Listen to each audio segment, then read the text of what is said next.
Ever feel like you're just juggling like a million things in your life? Work, relationships, that ever-growing to-do list.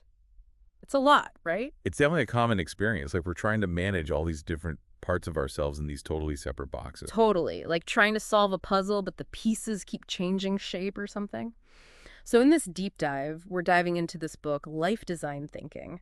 And it has this really cool idea. What if we thought about our lives less like a crazy juggling act and more like, I don't know, designing this awesome system? That's a really interesting way to put it. It's taking these principles from system design and like applying them to something as personal and complex as our own lives. And you don't need to be a tech expert to get it. It's more about understanding how, like, everything's connected. Exactly. System design thinking is about understanding those connections within a larger whole and then figuring out how to get the best possible outcome.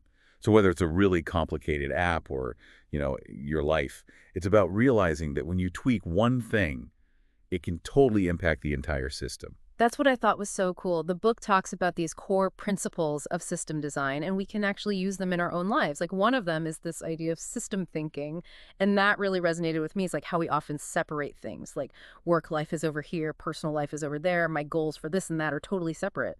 But system thinking makes you zoom out and see how it's all actually connected. Yeah, it's shifting from this fragmented view to a way more holistic one. Exactly. So let's say you're feeling creatively stuck.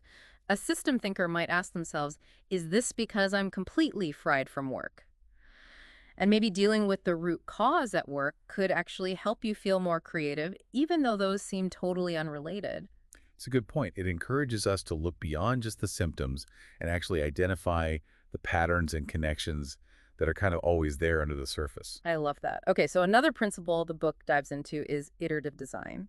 And you know me, I'm all about not being perfect, right? And that's great. Iterative design is like giving ourselves permission to be a work in progress, always growing and changing instead of trying to be perfect. Which honestly feels kind of freeing, right? It means you don't have to have it all figured out like right this second. Totally. Yeah. Life is constantly changing, so the way we approach it should change too. Yeah. Yeah, It's all about making small improvements over time and not Sure. getting too caught up in being perfect? Totally. It's about enjoying the journey, not like sprinting to the finish line or something. Yeah. I am so bad at sticking with new habits. Hmm. I mean, give me that snooze button. But this book, it told this story about this woman who wanted to start meditating every single day. Oh, wow. And instead of trying to meditate for like an hour right away, she started with just like a few minutes each morning. That is such a good example of iterative design right there. By starting small, it makes it so much easier to actually do it, you Yeah, know? yeah, exactly. She didn't overwhelm herself. And then slowly, like 5 minutes turned into 10, then 15. And eventually, she actually hit that hour-long goal. It's amazing how well that works, like little by little. Mhm. It lets you actually make progress and celebrate those small wins. And each step of the way, you learn something new. For sure.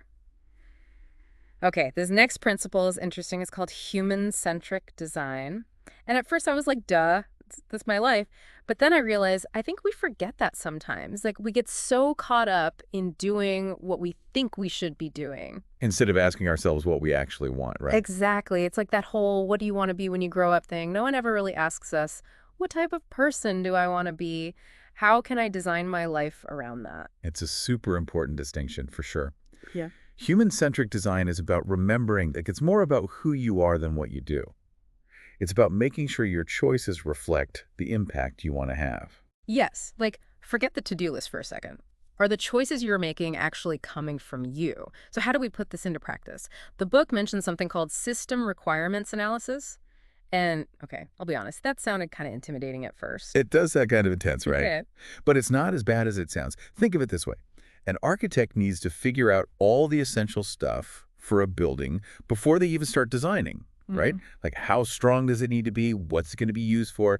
This is basically the same thing, just for your life. Okay, so we're talking about our non-negotiables, the things that really matter to us, the values we don't want to compromise on, and then also thinking about the bigger picture of what we want to achieve. Exactly. So let's say creativity is a core value of yours. You might decide that you absolutely need to have some dedicated time for creative stuff every single day. That becomes like a requirement. That makes sense. It's like creating a blueprint, but for your life. Uh-huh. And in the same way an architect thinks about how a space should feel and flow, We can think about how we want our lives to feel each day. Totally. It's so cool that we get to be the architects of our own experiences. Totally. Okay, so if someone wanted to feel more connected to their community, would a system requirement for them be something like spending a certain amount of time each week volunteering or going to events? 100%. It's all about figuring out what's most important to you. Connection, creativity, personal growth, whatever, and then designing your life around that. I love that. This is making me think about scalability and flexibility, which is another big one from the book. In tech, scalability is all about creating something that can get bigger and adapt over time. But how does that work with, like, personal growth? Such a great question. In a personal sense, scalability is about creating habits and routines that can kind of grow with you. Yeah. Like the woman who started with just a few minutes of meditation, that's a great example of a scalable habit. Right. It started small, but it could easily become more over time without having to start over from scratch. Exactly. And then there's flexibility, which is super important too. Life throws curveballs, so we need our systems and routines to be adaptable. So instead of freaking out every time something unexpected happens, we can just roll with it? Okay, before we move on to some more practical stuff, there's one more I'm curious about: observability. In tech, it's about understanding how a system is performing. What does that look like in our own lives? You can kind of think of it like self-awareness, but like on another level. System designers use tools to track data, right? Hmm. And we can actually do something similar for our inner world, like journaling or practicing mindfulness. So, like, we become these super aware observers of what's going on inside our own heads, right? Exactly. But instead of just noticing we're feeling stressed, we can actually use those tools to figure out what triggered that stress in the first place. It's like having an x-ray for your brain. And once you understand why you react the way you do, you can actually start to make different choices, right? Exactly. It's all about being intentional. Like, how do you want to show up in tough situations? How do you want to build relationships? It all comes back to designing a life that reflects your values. This is so cool. I'm already feeling like I have all these new tools. So for someone listening who's like, okay, I'm in, I want to be the architect of my own life, where do they even start? We've already touched on it a bit, that system requirements analysis thing. That's actually a great starting point. Take some time to really think about what's important to you. Your values, goals, all of it. Yeah. What are your non-negotiables? And what kind of impact do you want to make? So it's about figuring out those core things, those must-haves that will guide you. Yes. Think of it as creating your own personal design brief, just like an architect would for a building. You figure out that vision first, then you start making decisions that fit. Okay, that makes sense. And what about habits and routines? That seems like another place where people can make some pretty big changes. 100%. Habits are key, both in system design and life design. Think about it. Automation makes things so much more efficient, right?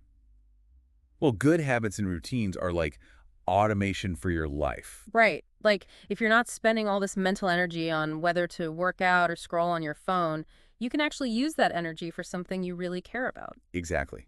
Less decision fatigue, more getting things done. So think about one little habit you'd want to try. Waking up 5 minutes earlier, a quick walk at lunch, something like that. I love that. It goes back to that iterative design idea, small changes, but they can really add up. And don't forget about being observant. Track your progress. Figure out what works, what doesn't. Just like in design, you have to be willing to tweak things along the way. So important. This whole conversation has been amazing. I feel like I'm looking at life in a whole new way. That's great to hear. And honestly, we're just scratching the surface here. The really exciting part comes next, when you actually try these things out in your own life.